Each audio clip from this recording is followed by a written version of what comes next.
Benvinguts a tots i a totes al canal de Valentubers Parlem d'Economia. Avui fem un nou vídeo dins de la secció d'entrevistes i en esta ocasió comptem amb la presència de Moisés Vizcaíno. Hola, Moisés. Hola, bon dia. Moltes gràcies i salutacions a tots els seguidors del vostre canal. Gràcies a tu per vindre. Moisés Vizcaíno ha sigut fundador i és editor del diari La Veu. Diari La Veu és un dels poquíssims mitjans de comunicació que tenim al País Valencià que es dedica a donar notícies i fer actualitat sobre temes propis que ens afecten directament al nostre territori i a més amb la nostra llengua. Per tant, jo crec que és un projecte molt interessant amb el que m'agradaria parlar un poc amb ell. I, bueno, Moisés, la primera pregunta que m'ocorreix és que ens expliques un poc quin és el motiu pel qual va sorgir el projecte de La Veu i quines eren les motivacions i els propòsits que perseguíeu. Sí, mira, La Veu, com moltes coses en la vida, naix d'un somni. Naix d'un somni, d'una força de fer realitat que els valencians tinguérem un mitjà de comunicació en llengua pròpia. I aquesta mancança que hi havia al panorama comunicatiu valencià quan ja tanca l'informatiu i nosaltres diguem, bé, un grup de persones, entre ells jo, però bueno, també busco un grup de persones que compartim el propòsit, el somni de possibilitar un mitjà en valencià d'actualitat. Per tant, l'opció que teníem era un mitjà 2.0 en internet. En paper era inviable, però això era el nostre somni.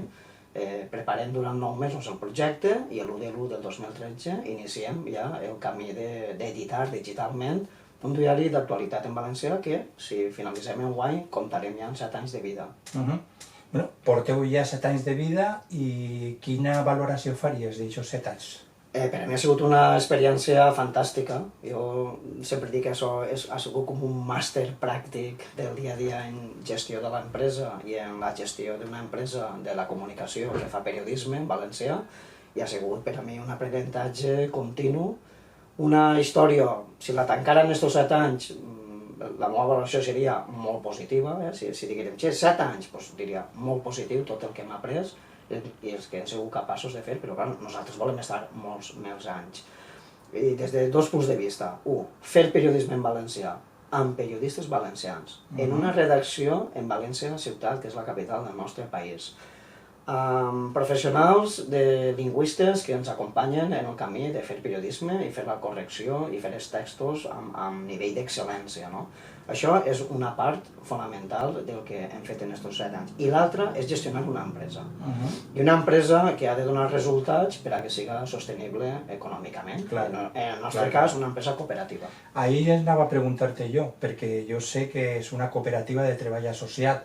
I, bueno, això, en què la diferència respecte a altres diaris o altres mitjans de comunicació que no tenen aquesta forma jurídica? Per una qüestió bàsica, sabem que les entitats mercantils pures i dures, com són les SLs, les societats anònimes, etc., la seva finalitat és el màxim guany possible en les seues vendes de productes i serveis.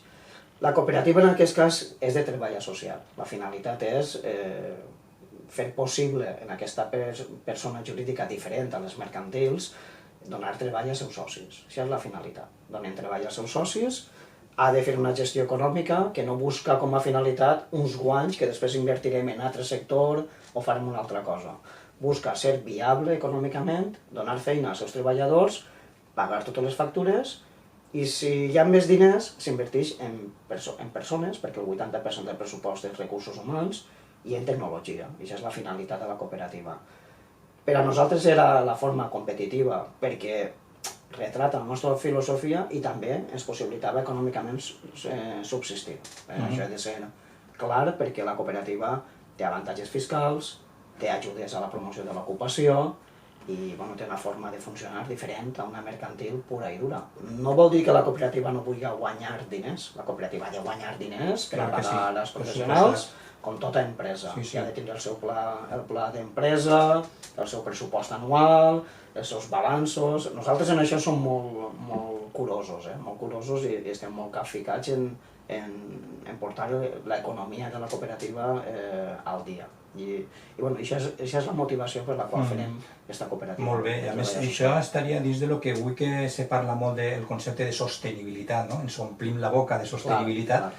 En aquest cas sí que és de veres, estem parlant d'un projecte empresarial dins d'un sector tan difícil i tan competitiu en base a la sostenibilitat. Els nostres seguidors, els vostres seguidors del canal i la gent que ens escolta sap que el sector, dins de la crisi, un dels sectors, dins de tota aquesta crisi o megacrisi que duguem ja des del 2007-2008, perquè jo soc també del sector jurídic i toquem altres aspectes en la vida professional, però el sector de la comunicació ha sigut terrible, perquè el sector de la comunicació i del periodisme en concret, hem vist tancar empreses, hem vist tancar el nostre ràdio televisió pública, Canal 9, 2.000 persones al carrer, vull dir, barbaritats, no? Aleshores, la nostra pretensió és, any rere any, intentar que l'economia de l'empresa doni per a fer-la sostenible, no? I a més tenim mitja obligació, no podem tenir una empresa de pèrdues que no es dugui a cap lloc. Això no és viable. Això és la mort de les empreses. Efectivament. I fàcil no és, Vull dir, no és que portem més 7 anys i diga, que fàcil és, no? Cada 1 de gener, t'alces el primer dia de l'any pensant, enguany tenim un any nou, i un any nou per a nosaltres és un nou repte econòmic per a subsistir. Però esteu donant un servei que jo crec que és molt necessari per a la societat valenciana. I fixa't, hi ha cost zero per al lector que no vulgui fer cap aportació, perquè és un diari que lògicament el vam pensar en obert. Nosaltres no teníem cap possibilitat de fer continguts, a més de pagament, no? Perquè dins del món del periodisme n'hi ha un nivell de lectura baix en la societat, i dins d'aquest món de lectura no hi ha hàbit de llegir notícies d'actualitat en valencià. Per tant, hem de ser, això és la nostra realitat. Què volem fer? Fer lectors en valencià. Acostumar a que la gent sàpiga que es pot parlar del seu país i de tots els altres sectors que no són la comunicació en llengua pròpia. I donar el mateix valor al valencià que qualsevol altra llengua, com el castellà, l'anglès i el xinès. Podem fer periodisme excel·lent i de primer nivell exactament igual que en altre idioma, i això és la nostra gran aposta. Perfecte, jo coincidís perfectament en això, perquè a més jo com a youtuber en valencià, que estic dins del projecte de Valentubers, aquesta situació també l'estem patint, no? I estem veient com és molt difícil arribar a la gent i que la possibilitat de que el teu canal el puguen escoltar moltes persones es limita moltíssim per això que tu estàs explicant, no? Jo també coincidisc, no? Tenim aquesta preocupació, no? Aleshores, quins avantatges té per a nosaltres fer el projecte en digital? Una gran avantatge.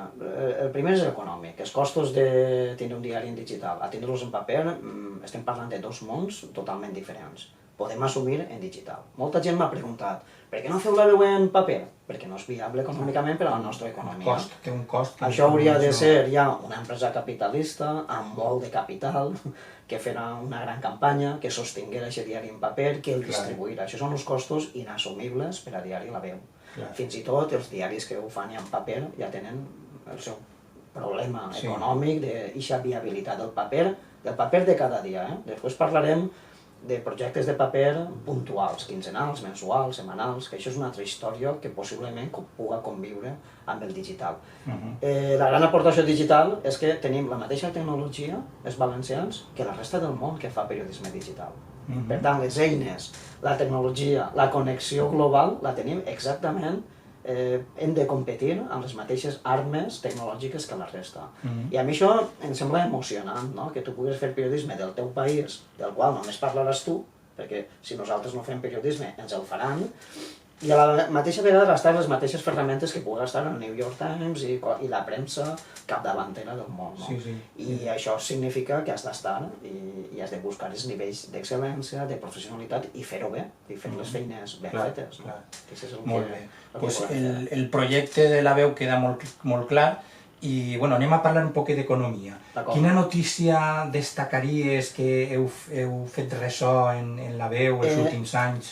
Jo d'economia el que vull dir és que des del principi, quan vam muntar l'equip de professionals de periodistes, La Veu va apostar per actualitat econòmica en valencià, per produir continguts d'economia i parlar de les empreses i de l'economia valenciana en valencià. que si dins del periodisme el valencià és minoritari, dins del periodisme econòmic encara és molt més minoritari, no? Per tant, tenim una persona, una redactora, i a més és una dona que fa continguts d'economia. Un dels temes principals és el finançament. El finançament. Jo crec que tota l'economia valenciana, avui en dia, n'hi ha dos temes cabdals, no? Que uneix l'empresa privada en la situació de les institucions públiques, que és l'infrafinançament i la qüestió de les infraestructures. Perquè, clar, amb pèssimes infraestructures com tenim, els valencians, l'economia tampoc pot funcionar amb els estàndards que ha de funcionar per a ser competitiva. Això són dos grans temes. I després la resta de temes. El tema, sobretot, de la situació del camp, que és un tema que es tracta i que s'analitza en la veu. El tema d'empreses emprenedores, no? L'emprenedoria també és un tema que els agrada molt als lectors, no? Que contem experiències. Per cert, el tema del camp, Estats Units acaba d'anunciar un arancel del 25% per als productes espanyols. Jo sentia unes declaracions esta matí del sector agrari, que és un dels que més afectats se va veure el que els faltava, no? El que els faltava. Obrim avui el diari justament amb aquesta notícia econòmica, no? I això és un drama, no? Perquè ja amb totes les dificultats que la nació número 1 econòmica en aquests moments, que és els Estats Units, no? Que és la que marca les pautes al món occidental, que ens posa aquesta guerra comercial, és brutal, no? Quan ja està parlant de la globalització i del comerç mundial i d'obrir les fronteres, no? I després es troba aquest tipus de mesures. Són contradictòries. Això és el neoliberalisme. I el neoliberalisme molt allunyat de l'economia del bé comú, de l'economia social, no? Que fem les cooperatives, no? Que intentem que evidentment els projectes siguin sostenibles econòmicament, però sobretot el que posem per davant de tot són les persones, no? Si no fem economia per a les persones... Això és clau. Quin model de societat volem? Treballadors de 800 euros al mes, de 900 euros al mes? I això és el futur dels nostres fills, que cobren menys de 1.000 euros, quan fa uns quants anys ser mileurista ens cridava a tots l'atenció, no? Era un drama ser mileurista. No sé, això és l'economia global, no? Que ens ve als Estats Units. I tu com a periodista o que vius en un diari, quina valoració faries, així molt breu, de la situació econòmica actual del País Valencià? La situació econòmica, jo crec que n'hi ha ganes de fer coses per part d'un govern que connecta en grans sectors de l'economia. Jo crec que n'hi ha ganes de fer coses, no? Jo crec que estem en un període, independentment de la crítica que es pugui fer a certes coses del govern del Botànic, però jo crec que és un govern predisposat a col·laborar i a cooperar en molts sectors. Jo crec que la classe empresarial o la gran classe empresarial valenciana està tranquil·la, ha vist que arribar partits com Compromís o com Podem al govern valencià no ha suposat acabar la propietat privada.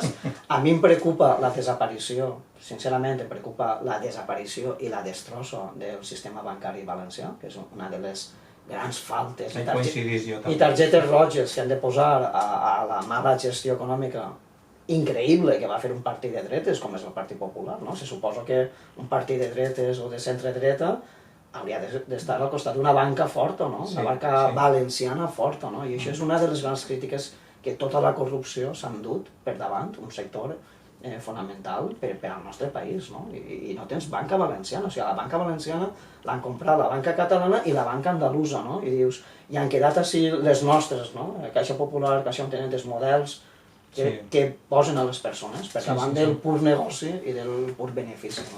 Precisament jo en el meu últim vídeo del canal parle de la necessitat d'una banca pública, perquè efectivament estic d'acord amb tu amb que n'hi ha que potenciar un sistema bancari valencià privat a través de les cooperatives de crèdit que encara ens queden i lògicament Caixa Ontinyent com a caixa d'estalvis que ha quedat, però pense que també seria important tenir una banca pública.